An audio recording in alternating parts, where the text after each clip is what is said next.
കൊയിലാണ്ടിയിൽ college വിദ്യാർത്ഥിയെ മർദ്ദിച്ചെന്ന പരാതിയിൽ SFI പ്രവർത്തകർക്കെതിരെ കേസെടുത്തു. എസ്എഫ്ഐ യൂണിറ്റ് സെക്രട്ടറി ഉൾപ്പെടെ 4 പേർക്കെതിരെയും കണ്ടാലറിയാവുന്ന 20 പേർക്കെതിരെയുമാണ് കേസ്. മർദ്ദനം വ്യക്തിവൈരാഗ്യത്തെ തുടർന്നാണെന്നാണ് എഫ്ഐആർ.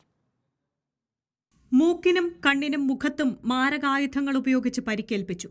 സംഭവത്തിൽ ഡിഗ്രി 1-2 വർഷ വിദ്യാർത്ഥികളായ അഭയകൃഷ്ണ, നവജ്യോത്, അനുനാഥ്, അഭിനന്ദ് എന്നിവർക്കെതിരെ കൊയിലാണ്ടി പോലീസ് ജാമ്യമില്ലാ വകുപ്പുകൾ പ്രകാരം കേസെടുത്തു.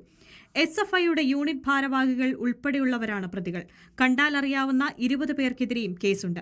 IPC 143, 147, 148, 323, 324 തുടങ്ങിയ വകുപ്പുകൾ ചുമത്തി.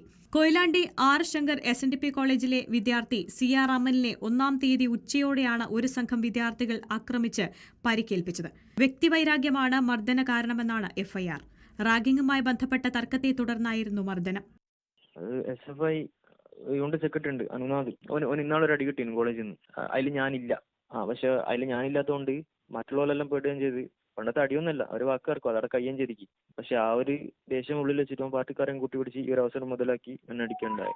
SFI അനുഭാവിയാണ് പരിക്കേറ്റ അമൽ. റിപ്പോർട്ടർ, കോഴിക്കോട്.